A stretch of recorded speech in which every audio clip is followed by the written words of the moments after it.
مسلم league اور کانگریس میں متحدہ ہندوستان پر اتفاق ہو جانے کے بعد نا اتفاقی کیوں ہوئی؟ ابوالکلام آزاد کیوں سمجھتے تھے کہ وہ چند دن اور کانگریس کے صدر رہتے تو پاکستان کبھی نہ بنتا؟ ہندوستان تقسیم ہوگا تو بنگال اور پنجاب بھی ہوں گے۔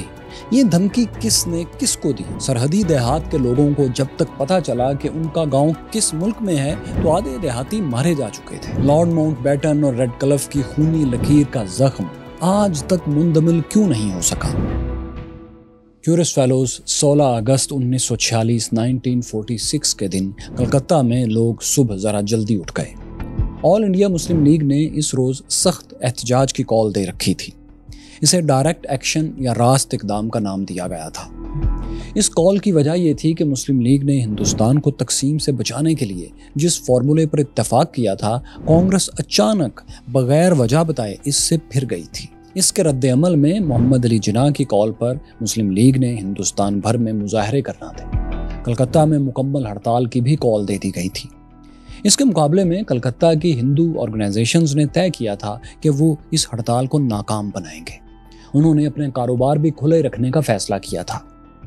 یہاں ہندو تنظیموں نے کلکتہ کے کچھ داخلی راستے بھی بند کر دیے تھے تاکہ باہر سے مسلم لیگ کے حامی شہر میں داخل نہ ہو سکیں۔ یعنی دونوں طرف سے ٹکراؤ کا خطرناک ماحول پہلے ہی بن چکا تھا۔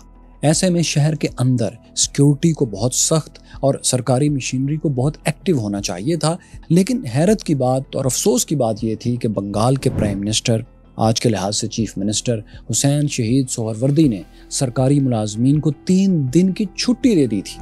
اس کے علاوہ شہر کی سیکیورٹی کا ایک اور کور برطانوی فوج جو تھی، اسے بھی برطانوی کمانڈر JPC مکینلے نے حکم دے دیا تھا کہ وہ بیرکس میں ہی آج کے دن رہیں۔ کلکتہ جو کہ کافی عرصے سے ہندو مسلم فسادات کا مرکز بنا ہوا تھا، اس طرح کی حساس اور سینسٹیو جگہ سے سیکیورٹیز کو ہٹا لینا کسی بڑے حادثے کو دعوت دینے کے برابر تھا، اور یہ حادثہ پھر ہو گیا۔ 16 اگست کی صبح سے ہی کلکتہ میں مسلم لیگ کے مظاہرے شروع ہو گئے اور جلد ہی یہ مظاہرے ہنگاموں میں بدل گئے، کیونکہ جگہ جگہ ہندو مسلم گروپس آمنے سامنے آ کر نعرے بازی کرنے لگے اور پتھراؤ کرنے لگے۔ سڑکوں اور گلیوں میں ہندو مسلم ایک دوسرے کا خون بہانے لگے، دکانوں اور بستیوں کو آگ لگائی جانے لگی۔ چند گھنٹوں کے اندر شہر کا ایک بڑا علاقہ خاک و خون میں نہا گیا۔ تباہی ہو چکنے کے بعد اس دن شام 6 بجے کے قریب سرکاری مشینری حرکت میں آئی اور شہر میں فوج تعینات کر دی گئی، لیکن ہنگامے پھر بھی نہیں رکے۔ 21 اگست تک کسی نہ کسی شکل میں ہنگامے جاری رہے۔ تقریباً 4 روز کے ہنگاموں میں 4 سے 6 ہزار لوگ ہلاک اور 10,000 کے قریب زخمی ہوئے۔ ڈائریکٹ ایکشن کے پہلے دن مسلمانوں نے زیادہ حملے کیے اور ہندوؤں کی زیادہ تعداد ہلاک ہوئی، جبکہ اس کے بعد کے 3 دنوں میں جب تک کہ فسادات ہندو اکثریتی علاقوں میں بھی پھیل چکا تھا تو اب ہندو گروپس نے بھی حملے شروع کر دیے۔ تو اینڈ پر 4 دن کے بعد جب یہ فسادات تھمے تو مرنے والوں میں مسلمانوں کی تعداد زیادہ ہو چکی تھی۔ دوستو، کلکتہ سے شروع ہونے والے مذہبی فسادات کی خبریں جب باہر تک دوسرے علاقوں تک پہنچیں تو ہندوستان کے دیگر علاقوں میں بھی کشت و خون ہونے لگا۔ بہار میں جہاں ہندو آبادی زیادہ تھی وہاں ہندوؤں نے مسلمانوں پر حملے شروع کر دیے، جبکہ بنگال کے علاقے نواکھلی میں جہاں مسلمانوں کی تعداد زیادہ تھی انہوں نے ہندوؤں کو نشانہ بنانا شروع کر دیا۔ بنگال اور بہار میں ہونے والے فسادات ہندوستانی تقسیم کی تاریخ میں سب سے بڑا ٹرننگ پوائنٹ تھے۔ ان ہنگاموں نے ثابت کر دیا تھا کہ اختلافات، دونوں گروہوں میں اختلافات پوائنٹ آف نو ریٹرن تک آ گئے ہیں۔ اگر پارٹیشن نہیں کی گئی، اگر ہندوستان کو تقسیم نہیں کیا گیا تو شاید پورا ہندوستان ہی جل جائے۔ سوال یہ ہے کہ اتنے خوفناک فسادات آخر پھوٹے کیوں تھے، جبکہ حقیقت یہ تھی کہ مسلم لیگ تو 2 ماہ پہلے ہی تقسیم ہندوستان کی اپنی ڈیمانڈ چھوڑ چکی تھی۔ کانگریس اور مسلم لیگ ہندوستان کو یکجا رکھنے کے ایک فارمولے پر اتفاق کر چکے تھے۔ پھر اس اتفاق کے بعد کانگریس اس متفقہ فیصلے سے مکر کیوں گئی تھی؟ کیورس فیلوز مسلم لیگ نے پارٹیشن کا باقاعدہ مطالبہ مارچ 1940 1940 میں قرارداد لاہور کے ذریعے کیا تھا، تاہم اس مطالبے کو عملی شکل دینے کا کام 1945 میں 1945 میں شروع ہوا۔ اس سال سیکنڈ ورلڈ وار ختم ہوئی تھی اور برطانیہ میں 5 برس بعد لیبر پارٹی کی حکومت اکثریت سے قائم ہوئی تھی، کیونکہ اس سے پہلے وہاں ایک اتحادی حکومت تھی، ایک الائنس تھا جس کو wartime leader Winston Churchill lead کر رہے تھے بطور پرائم منسٹر۔ लेकिन प्राइम मिनिस्टर लॉर्ड एटले इस नारे के साथ अब इक़्तिदार में आए थे लेबर की तरफ से कि वो ब्रिटिश एम्पायर को लपेट देंगे, यानी दुनिया भर में फैली हुई ब्रिटिश कॉलोनीज़ का बोझ उतार कर वो फेंक देंगे और जंग से तबाह हाल बरतानिया की तमीर व तरक्की पर तवज्जो देंगे, यानी ब्रिटेन फर्स्ट पर अमल करेंगे। इस मकसद के लिए उन्होंने सबसे पहले हिंदुस्तान को आज़ादी देने का फ़ैसला किया, मतलब अपनी हिंदुस्तानी कॉलोनी ख़त्म करने का उन्होंने फ़ैसला किया। मगर हिंदुस्तान को वो एक इकाई, एक यूनिट की शक्ल में ही आज़ाद करना चाहते थे, दो या दो से ज़्यादा रियासतों की शक्ल में नहीं। लिबरल पार्टी का मानना था कि आज़ादी के बाद एक यूनाइटेड हिंदुस्तान, एक वन यूनिट इंडिया ही बरतानिया के लिए बेहतर है। सो उन्होंने मुतहदा हिंदुस्तान को इक़्तिदार की मुंतकली के लिए यहाँ इलेक्शंस करवाने का फ़ैसला किया। शायद लेबर पार्टी को यकीन था कि इलेक्शन में मुस्लिम लीग को मेजॉरिटी मुसलमानों की हमायत नहीं मिलेगी। इस यकीन की एक वजह यह भी हो सकती है कि सिर्फ 8 बरस पहले 1937 के इलेक्शंस में 1937 के इंतखाबात में मुस्लिम लीग पूरे हिंदुस्तान में एक सूबे में भी जीत नहीं पाई थी। कुल सीट्स का सिर्फ 6% 6% और मुस्लिम रिजर्व सीट्स का भी सिर्फ 22% 22% ही वो जीत सकी थी। इसलिए अंग्रेज़ों को इलेक्शंस करवाने में कोई परेशानी महसूस नहीं हो रही थी कि इससे बज़ाहिर उनकी अपनी ख्वाहिश ही पूरी होती नजर आती थी। ये हमारा एनालिसिस है। तो दोस्तों, नवंबर 1945 से अप्रैल 1946 तक मरकजी और सूबाई असेंबलीज के इंतखाबात हुए हिंदुस्तान में। कांग्रेस ने यूनाइटेड इंडिया और मुस्लिम लीग ने तकसीम हिंदुस्तान और क़याम पाकिस्तान के नारे पर इलेक्शन लड़ा। हिंदू सीट्स पर तो बरतानवी हुकूमत की तवक्को के ऐन मुताबिक कांग्रेस ही मेजॉरिटी जमात बनकर उभरी, वही जीते। लेकिन मुस्लिम लीग के बारे में अंग्रेज़ों के अंदाजे गलत साबित हो गए, बल्कि 100% गलत साबित हो गए। वो इस तरह कि मुस्लिम लीग ने मखसूस मुस्लिम नशिस्तों पर क्लीन स्वीप कर दिया था।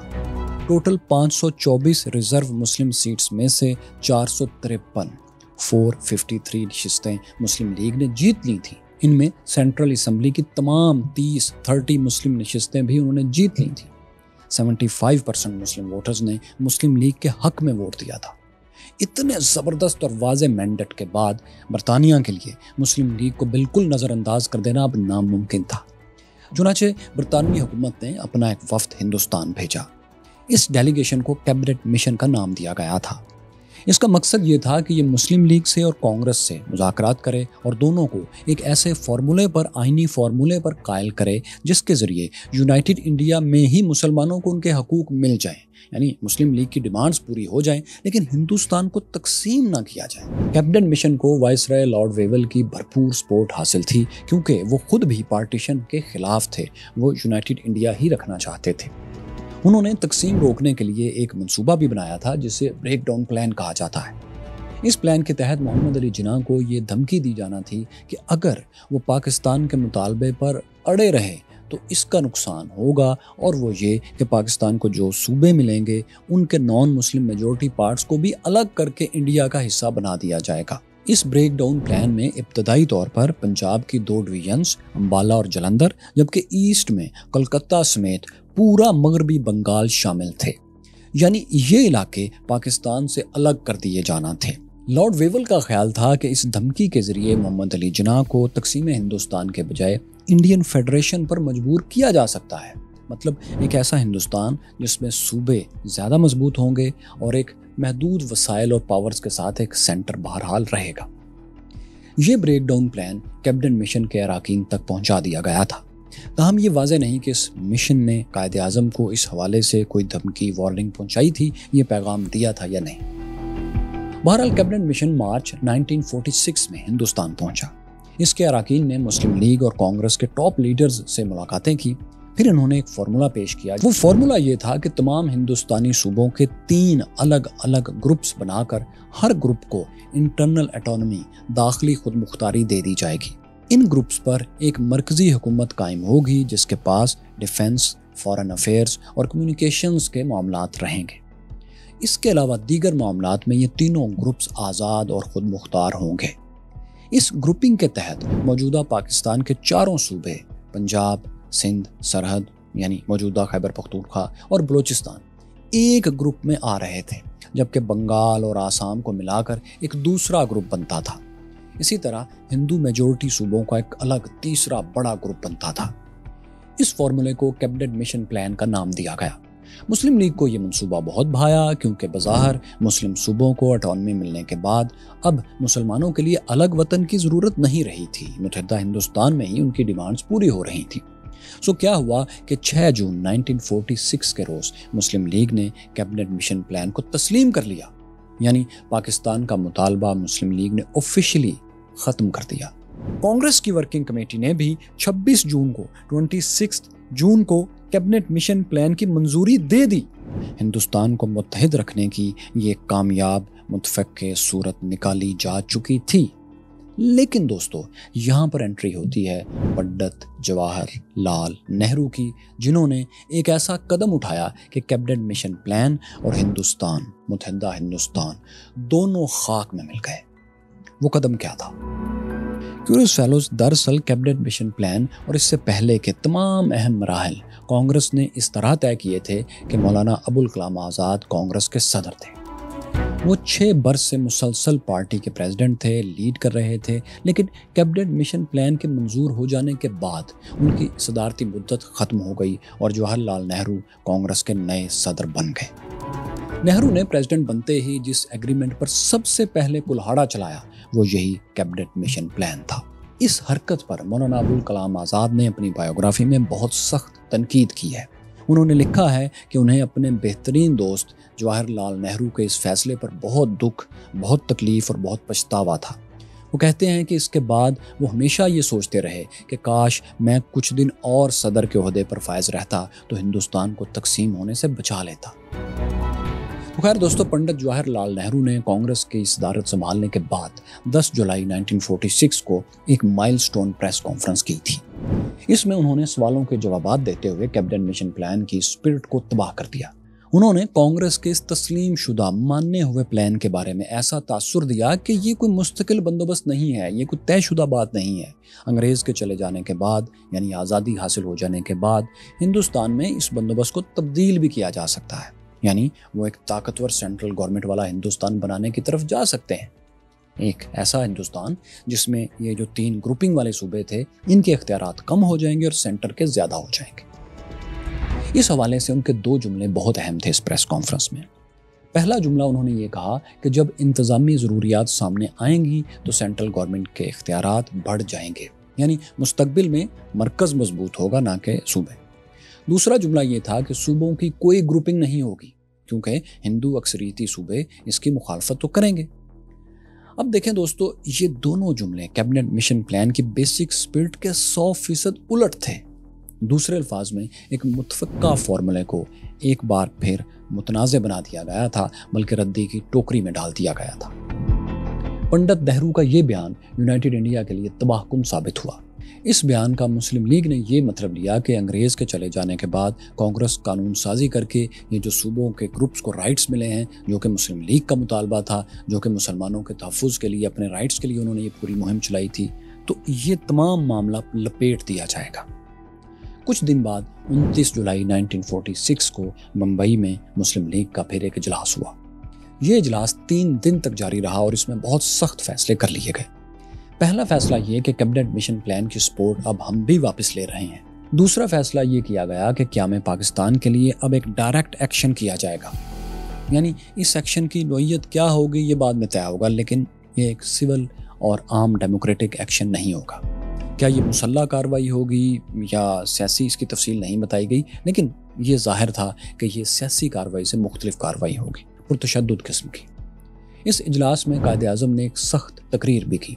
उन्होंने कहा, हमने कभी आईनी तरीक़ों के अलावा कोई काम नहीं किया, लेकिन अब वक्त आ गया है कि हम इन्हें, यानी आईनी तरीक़ों को खैराबाद कह दें। दोस्तों, ये वो इजलास था और ये वो खिताब था जिसके बाद 16 अगस्त को डायरेक्ट एक्शन डे हुआ, और इसी की कहानी से हमने इस वीडियो का आगाज़ किया था, जब कलकत्ता, बिहार और नवाखली में हिंदू मुस्लिम खूनी फसादात हुए। इन फसादात में कैबिनेट मिशन प्लान और यूनाइटेड हिंदुस्तान, मुतहदा हिंदुस्तान का ख्वाब भी कत्ल हो गया। बहरहाल जवाहरलाल नेहरू की तरफ से कैबिनेट मिशन प्लान की रिजेक्शन और मुस्लिम लीग के डायरेक्ट एक्शन के बाद मामला पॉइंट ऑफ नो रिटर्न पर आ गए थे। इन हालात में अंग्रेज़ों ने एक और गलती भी की। उन्होंने मुस्लिम लीग को शामिल किए बगैर कांग्रेस को अबूरी हुकूमत, इंटरिम गवर्नमेंट बनाने की दावत दे दी। 2 सितंबर 1946 का दिन हिंदुस्तान की तारीख में एक अहम संग मील माइलस्टोन था। इस रोज वायसराय हाउस नई दिल्ली में हिंदुस्तान की पहली मुंतखब काबीना ने कैबिनेट ने हल्फ उठाया। पंडित नेहरू का ओहदा काबीना के वाइस प्रेसिडेंट का था, जो कि प्राइम मिनिस्टर के बराबर था। चूंकि अभी मुकम्मल आज़ादी नहीं मिली थी, इसलिए जवाहरलाल नेहरू और उनके कैबिनेट के हल्फ में ये अल्फाज शामिल थे कि हम बरतानवी बादशाह जॉर्ज 6 के वफादार रहेंगे। जब वायसराय हाउस में हिंदुस्तान की पहली काबीना हल्फ उठा रही थी तो इमारत के बाहर कांग्रेस के 2000 हामी खुशी से नारे लगा रहे थे, जबकि मुस्लिम लीग, जिसे भरपूर मैंडेट के बावजूद इंटरिम गवर्नमेंट का हिस्सा बनने की दावत तक नहीं दी गई थी, वो प्रोटेस्ट कर रही थी, एहतजाज कर रही थी। कुछ मुस्लिम लीगी कारकुन स्याह परचम उठाए इमारत के बाहर पहुंच गए थे और नारेबाजी कर रहे थे। जवाहरलाल नेहरू की क़यादत में इंटरिम गवर्नमेंट तो बन गई थी, लेकिन मुस्लिम लीग के बगैर इसकी कामयाबी पहले दिन से मुश्किल थी। जल्द ही ये साबित भी होने लगा कि वर्किंग मुश्किल है। मोहम्मद अली जिन्ना की हदायत पर लीगी अरकान ने तमाम सरकारी कार्रवाइयों का बाइकआउट कर दिया। हुकूमत की कारकर्दगी मुतासिर होने लगी। इस दौरान कलकत्ता से शुरू होने वाले हिंदू मुस्लिम फसादात भी फैल रहे थे। खराब सिक्योरिटी सूरत हाल और हुकूमती मामलात में डेडलॉक को देखते हुए ब्रिटिश गवर्नमेंट ने कांग्रेस को मजबूर किया कि वो मुस्लिम लीग को भी कोलिशन गवर्नमेंट का हिस्सा बनाए। कांग्रेस चारों नाचार मान गई। 26 अक्टूबर 1946 के रोज 5 मुस्लिम लीगी वज़रा ने हल्फ उठा लिया। लियाकत अली खान फाइनेंस मिनिस्टर, आई चंद्रीगर कॉमर्स, सरदार अब्दुर्रब निश्तर कम्युनिकेशन, राजा गजनफर अली हेल्थ और मुस्लिम लीग से अक़लियती सीट पर मुंतखब होने वाले जोगिंदर नाथ मंडल लॉ के मिनिस्टर बने। वज़रा की हल्फ बर्दारी के दौरान, उनके ओथ के दौरान इस बार मुस्लिम लीग के कारकुन वायसराय हाउस के बाहर जमा थे और इस बार वो एहतजाज नहीं कर रहे थे, बल्कि पाकिस्तान जिंदाबाद के नारे लगा रहे थे।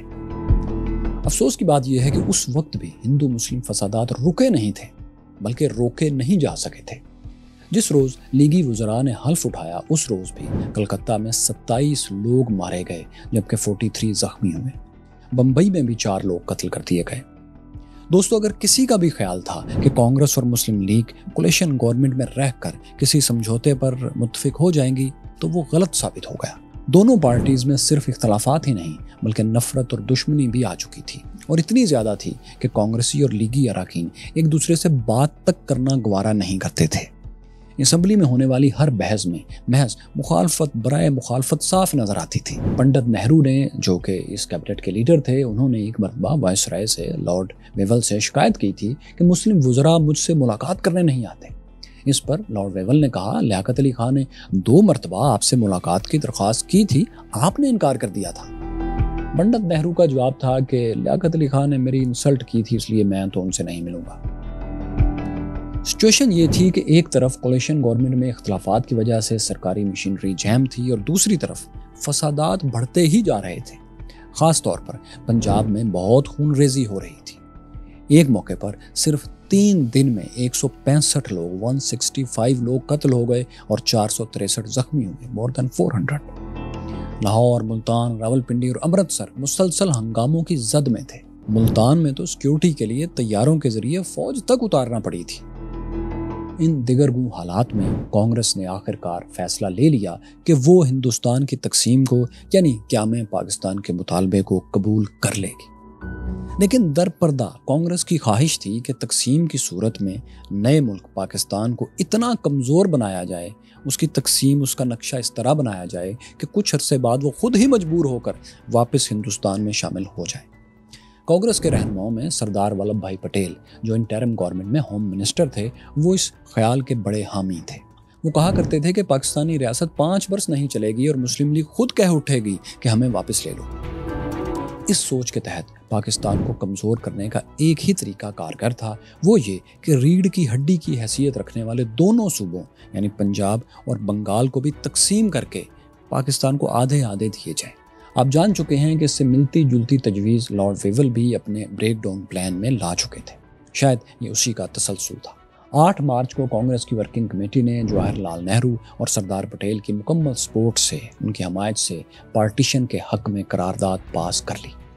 जब ये करारदाद मंजूर की जा रही थी तो कांग्रेस के 2 अहम तरीन लीडर्स वहाँ मौजूद नहीं थे।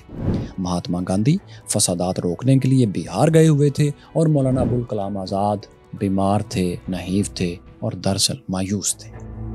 جب انہیں بعد میں اس بارے میں معلوم ہوا تو انہوں نے پارٹیشن کی اس فیصلے کی بھرپور مخالفت کی، مگر اب ظاہر ہے کچھ نہیں ہو سکتا تھا۔ کانگریس کا یہ حتمی موقف بن گیا تھا کہ تقسیم ہندوستان ہوگی، مگر پنجاب اور بنگال بھی تقسیم ہوں گے۔ کیورس فیلوز، اگر ہندوستان صرف ہندو مسلم آبادی کے لحاظ سے تقسیم ہوتا تو یہ دونوں صوبے یعنی پنجاب اور بنگال پاکستان کا حصہ بنتے، کیونکہ دونوں میں مسلمانوں کی آبادی زیادہ تھی۔ آپ ذرا نقشے پر دیکھیں کہ ان علاقوں کے پاکستان میں شامل ہونے سے نئی ریاست پاکستان کو کیا فائدے ہو سکتے تھے۔ بنگال میں کلکتہ ایک اہم ترین تجارتی بندرگاہ تھی، ایک پورٹ تھی۔ ہندوستان میں پٹسن یعنی جوٹ کی ساری ایکسپورٹ اسی بندرگاہ کے راستے سے ہوتی تھی۔ مشرقی بنگال میں جوٹ اگائی جاتی تھی اور ویسٹ بنگال میں وہ انڈسٹری تھی، وہ ملیں تھیں جہاں اس سے پروڈکٹس بنتی تھیں، مصنوعات بنتی تھیں۔ مسلم میجورٹی کے پورے بنگال کو اگر پاکستان کا حصہ بنا دیا جاتا تو یہ پہلے دن سے معاشی لحاظ سے ایک مضبوط ملک ہوتا، کیونکہ اس کی بنیادی انڈسٹری اپنے ملک کے اندر ہی چلتی ہوئی حالت میں اسے ملتی، یعنی ایک رننگ اکانومی اسے ملتی۔ پروڈکشن سے ایکسپورٹ تک اس کے پاس ایک مکمل پیکج ہوتا ہے، ایک لائن ہوتی۔ اسی طرح پنجاب کو دیکھیں کہ 1947 میں یہ کتنا بڑا علاقہ تھا۔ اس میں آج کے بھارتی پنجاب، ہریانہ اور ہماچل پردیش کے علاقے تھے۔ اس کی سرحدیں انڈین کیپٹل دہلی تک پھیلی ہوئی تھیں۔ یہ ایک بہت بڑا اسٹریٹجک ایڈوانٹیج تھا۔ اس کے علاوہ یہ پورا خطہ انتہائی زرخیز تھا۔ مکمل پنجاب کی پاکستان میں شمولیت کا یہ ایڈوانٹیج بھی تھا کہ کشمیر، جہاں سے پاکستان کے تمام دریا جنم لیتے ہیں، اس کا بھارت سے زمینی رابطہ، لینڈ روٹ موجود ہی نہ ہوتا، جس کی وجہ سے ریاستوں کے الحاقی فارمولے کے تحت اسے بھی یعنی کشمیر کو بھی پاکستان میں ہی شامل ہونا پڑتا۔ ویسے بھی کشمیر مسلم میجورٹی علاقہ تھا اور وہ پاکستان میں شامل ہونا چاہتا تھا۔ اس طرح مکمل بنگال، مکمل پنجاب اور مکمل کشمیر کو ملا کر جو پاکستان بنتا وہ سیکیورٹی کے لحاظ سے اور اکانومی کے لحاظ سے بہت پر اعتماد اور مضبوط ہوتا۔ پر اعتماد اور مضبوط ہونے اور مسئلہ کشمیر کے موجود ہی نہ ہونے کی وجہ سے بہت زیادہ امکان تھا کہ یہ دونوں نئے آزاد ہونے والے ممالک پاکستان اور بھارت امن سے رہ پاتے تھے، کیونکہ انسیکیورٹیز نہیں ہونا تھی۔ لیکن کانگریس اور انگریزوں کی پنجاب اور بنگال کو تقسیم کرنے کی ضد، دو صوبوں کو بھی ہندوستان کے ساتھ تقسیم کرنے کی ضد ہندوستان کو بہت مہنگی پڑی۔ اسی تقسیم کو، اس خونی تقسیم کو حتمی شکل، پریکٹیکل شیپ آخری وائسرائے لارڈ ماؤنٹ بیٹن نے دی، لارڈ ویول نے نہیں۔ دوستو، آپ پہلے جان چکے ہیں کہ برٹش لیبر پارٹی کی گورنمنٹ قیام پاکستان کے خلاف تھی۔ وہ پارٹیشن کو، ہندوستان کی تقسیم کو برٹش لیگسی کے لیے، اپنی وراثت کے لیے ایک اچھی مثال نہیں سمجھتی تھی۔ تقسیم کو روکنے کے لیے رائل فیملی کے برٹش شاہی خاندان کے اہم ترین فرد لارڈ ماؤنٹ بیٹن کو ہندوستان کا آخری وائسرائے بنا کر بھیجا گیا۔ ماؤنٹ بیٹن کی ہمدردیاں پہلے دن سے کانگریس کے ساتھ تھیں۔ کیوں تھیں؟ اس کی مکمل کہانی ڈاکومنٹس کے ساتھ ہم آپ کو اس ویڈیو میں دکھا چکے ہیں، مگر یہاں مختصراً یہ جان لیں کہ لارڈ ماؤنٹ بیٹن ہندوستان آنے سے پہلے سنگاپور میں پنڈت نہرو سے ملاقاتیں کر چکے تھے۔ وہ ان کے ساتھ لانگ ڈرائیوز بھی انجوائے کر چکے تھے اور اپنے سٹاف کے سامنے وہ کہا کرتے تھے سنگاپور میں کہ اس شخص سے یعنی نہرو سے اچھے تعلقات کی وجہ سے میرا بڑا نام ہوگا تاریخ میں، کیونکہ اس نے ایک دن ہندوستان کا وزیر اعظم بن جانا ہے۔ یہ باتیں ان کی گفتگو تاریخ کے ریکارڈ کا حصہ ہیں اور فریڈم ایٹ مڈ نائٹ میں لکھی ہیں۔ تو خیر دوستو، لارڈ ماؤنٹ بیٹن نے دہلی پہنچتے ہی تقسیم ہندوستان روکنے کی کوشش کی۔ حالانکہ اس وقت تک کانگریس بھی تقسیم ہندوستان کے حق میں آفیشلی فیصلہ دے چکی تھی۔ مارچ 1947 میں اس کے باوجود ماؤنٹ بیٹن نے آخری کوشش کی۔ انہوں نے وائسرائے ہاؤس کے اسٹڈی روم میں محمد علی جناح، پنڈت نہرو، مہاتما گاندھی اور سردار پٹیل سے لمبی میٹنگز کی۔ ان ملاقاتوں میں وہ محمد علی جناح کو، مسلم لیگ کے رہنما کو اپنا مطالبہ، پاکستان کا مطالبہ یونیلیٹرلی چھوڑنے پر قائل کرنے کی کوششیں کرتے رہے، یعنی رضاکارانہ طور پر۔ لیکن ایک طے شدہ فیصلے سے، متفقہ اور مقبول مسلم لیگ کے فیصلے سے پیچھے ہٹنے کے لیے جو فیس سیونگ مسلم لیگ کو، محمد علی جناح کو چاہیے تھی، وہ face saving Lord Mountbatten انہیں دینے کے لیے تیار نہیں تھے، بلکہ وہ کسی بھی ایسی آفر کو ڈسکس کرنے کے لیے بھی تیار نہیں تھے کہ اگر قائد اعظم آزاد وطن کا مقبول مسلم لیگی مطالبہ جو کہ مسلم لیگ میں سب سے مقبول مطالبہ تھا، اس کو واپس لیتے ہیں تو وہ بدلے میں اپنے حامیوں کو، اپنی تنظیم کو کیا آفر کریں؟ پاکستان ایک الگ وطن چاہنے والے کروڑوں پر پھیلے ہوئے سپورٹ بیس کو وہ کیا بتائیں کہ وہ کیوں اچانک پاکستان کے مطالبے کو چھوڑ رہے ہیں؟ لارڈ ماؤنٹ بیٹن ایسی کوئی سیاسی بات، کوئی ڈیل کرنے کے لیے تیار نہیں تھے۔ وہ بس ایک دھمکی دے رہے تھے کہ اگر مسلم لیگ اپنے مطالبے سے پیچھے نہ ہٹی تو ہندوستان کے ساتھ بنگال اور پنجاب بھی تقسیم ہوگا، مطلب کہ پاکستان ایک کمزور ملک ہوگا۔ دوستو، ماؤنٹ بیٹن اور قائد اعظم کے مذاکرات کا نتیجہ 3 جون کے منصوبے کی شکل میں برآمد ہوا۔ اس میں پارٹیشن کی، تقسیم کی بات تو مان لی گئی تھی، لیکن کانگریس کی ڈیمانڈ کے مطابق پنجاب اور بنگال کو تقسیم کرنے کا فیصلہ بھی کر لیا گیا تھا۔ ان دونوں صوبوں کی تقسیم کا مطلب تھا کہ واقعی ایک کمزور پاکستان کو قائم کرنے کا فیصلہ کر لیا گیا۔ یہ منصوبہ 2 جون کو محمد علی جناح کے سامنے رکھ دیا گیا اور سوچنے کے لیے، فیصلہ کرنے کے لیے انہیں محض چند گھنٹوں کا وقت دیا گیا۔ قائد اعظم نے اس پر احتجاج کیا کہ مجھے ایک دیمک زدہ، ایک موت ہیٹن پاکستان دیا جا رہا ہے، مجھے اپنے ساتھیوں سے مشورہ تو کرنے دیا جائے۔ لیکن ماؤنٹ بیٹن نے یہ کہہ کر اس اعتراض کو مسترد کر دیا کہ اگر آپ اسے نہیں مان سکتے، اس فارمولے کو جلدی سے جلدی، تو you can go to hell. مطلب یہ کہ برطانوی حکومت بغیر تقسیم کے ہندوستان کو آزادی دے کر چلی جائے گی اور پھر آپ اور آپ کے مخالفین لڑتے مرتے رہیں، آپ کو پاکستان تو کبھی نہیں ملے گا۔ 3 جون 1947 کو 1947 کو قائد اعظم، پنڈت نہرو اور لارڈ ماؤنٹ بیٹن کی حتمی اور فیصلہ کن میٹنگ ہوئی۔ وہ میٹنگ جس میں اس فیصلے کا اعلان کیا جانا تھا کہ سب نے متفقہ طور پر ہندوستان کے مستقبل کے بارے میں فیصلہ کر لیا ہے۔ اس میٹنگ میں لارڈ ماؤنٹ بیٹن نے سب کے سامنے محمد علی جناح سے پوچھا کہ آپ کو تقسیم کا وہ منصوبہ قبول ہے جو ابھی چند گھنٹے پہلے میں نے آپ کو دکھایا؟ یہ وہی منصوبہ تھا جس میں بنگال اور پنجاب کو تقسیم کرنے کی بات کی گئی تھی، گو کہ ابھی ڈیٹیل باؤنڈریز اس میں طے نہیں کی گئی تھی۔ قائد اعظم کو یہ منصوبہ دل سے قبول ہرگز نہیں تھا، تاہم انہوں نے سر کے ہلکے سے اشارے سے ہاں کر دی اور یوں بے دلی میں ہندوستان تقسیم ہو گیا۔ دوستو، مگر پارٹیشن کے اعلان سے بات ختم نہیں ہوئی۔ پنجاب اور بنگال کو کتنا اور کہاں سے تقسیم کرنا ہے، اس کی ڈیٹیلز طے کرنا، اس کا نقشہ بنانا ابھی باقی تھا۔ اس کے لیے بھی برٹش گورنمنٹ نے بہت بددیانتی سے کام لیا۔ بارڈر لائنز بنانے کے لیے ایک برطانوی وکیل سر سیرل ریڈکلف کو بھیجا گیا جو ہندوستان کے متعلق معلومات رکھتے ہی نہیں تھے۔ انہوں نے کچھ ماؤنٹ بیٹن کے دباؤ میں اور کچھ اپنی کم علمی میں ایسی سرحدیں کھینچ دی، ایسی لکیریں کھینچ دی جو بالکل غیر منصفانہ تھیں، انجسٹ تھیں۔ ان میں صرف کانگریس کے انٹرسٹ کو سامنے رکھا گیا تھا۔ بنگال کی تقسیم کے وقت کولکتہ کی اہم ترین بندرگاہ بھارت کے حوالے کر دی گئی، جبکہ پنجاب میں گرداسپور کا مسلم اکثریتی علاقہ بھارت کو دے کر کشمیر تک کا زمینی راستہ ہموار کر دیا گیا بھارت کے لیے۔ یعنی کلیئر مسلم میجورٹی ریاست کشمیر پر بھارتی قبضے کا راستہ کھول دیا گیا، جس کی وجہ سے پنجاب کے اہم ترین دریا بھی پاکستان کے ہاتھ سے نکل گئے۔ جلدی میں کی گئی تقسیم کا ایک نقصان یہ بھی ہوا کہ 90% بارڈر ایریاز کے دیہات میں کسی کو علم ہی نہیں تھا کہ ان کا گاؤں کس ملک میں شامل ہونے والا ہے۔ وہ سمجھ ہی نہیں پا رہے تھے کہ انہیں ہجرت کرنی ہے یا اپنے گاؤں ہی میں رہنا ہے۔ انگریز کے جلدی میں اور غلط سرحدی لکیریں کھینچنے کی وجہ سے پہلے سے جاری فسادات مزید بڑھکے اور BBC کے بقول 10 لاکھ انسانوں کا قتل ہو گیا۔ لگ بھگ 1.5 کروڑ لوگ ادھر سے ادھر ہجرت پر مجبور ہو گئے۔ لارڈ ماؤنٹ بیٹن نے پہلے کراچی جا کر 14 اگست کو پاکستان کو اقتدار منتقل کیا اور پھر 15 اگست کو بھارت جا کر اقتدار انڈین پارلیمنٹ کے سپرد کیا۔ تقسیم کے بعد وہ بھارت کے گورنر جنرل بن گئے، جبکہ پاکستان سے ان کا آفیشیل تعلق ختم ہو گیا۔ بائی دی وے دوستو، اس تقریب کی مکمل کہانی آپ DSJ کی اس سیریز میں بعد میں ضرور دیکھیے گا۔ دوستو، ہندوستان کی پارٹیشن بہت ہی متنازع، بہت ہی کنٹروورشل ٹاپک ہے، جس میں ہسٹری، قانون اور قاعدے سے زیادہ آپ کو بد اعتمادی، مسٹرسٹ اور ایموشنز، جذباتیت نظر آئے گی فیصلوں کے بیچ میں۔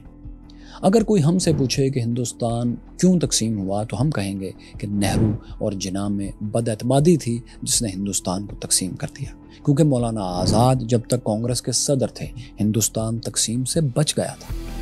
پھر ہم یہ کہیں گے کہ 1857 کے بعد انگریزوں نے اپنے بچاؤ کے لیے، بغاوت سے بچنے کے لیے، کسی بھی نئی ہندوستانی بغاوت سے بچنے کے لیے جو ہندو مسلم دشمنی کو ہوا دینا شروع کی تھی، اس نے بھی بہت کام خراب کیا۔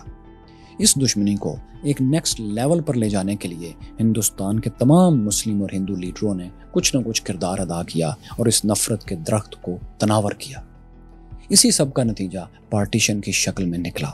हमने इस नाकाम जंग आज़ादी 1857 की जंग आज़ादी या उसे गदर जो भी आप कहें, उसके बाद से लेकर पार्टीशन के बहुत से माइलस्टोन इवेंट्स आपके सामने रखे हैं।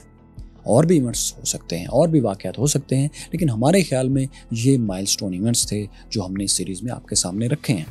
इनमें पाकिस्तानी, इंडियन और न्यूट्रल हिस्टोरियंस सबकी राय शामिल करने की कोशिश की गई है। लेकिन ये जितनी पेचीदा और तफसीली कहानी है, लगता है कभी भी इससे मुकम्मल इंसाफ नहीं हो सकता। इसीलिए तारीख़ का सबक यह है कि तारीख़ से सीख कर माजी के दागों को धोया जाए, ना कि माजी के ज़ख्मों को ज़िंदा रखा जाए, उन्हें खुरचा जाए और नमक मिर्च लगाकर उन्हें मुस्तकबिल में एक नई जंग के लिए इस्तेमाल किया जाए।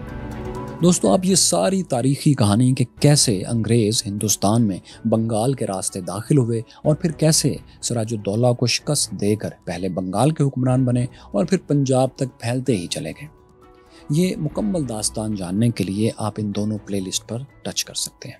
यहाँ देखिए कि जंग आज़ादी के बाद तकसीम तक की कहानी क्या थी।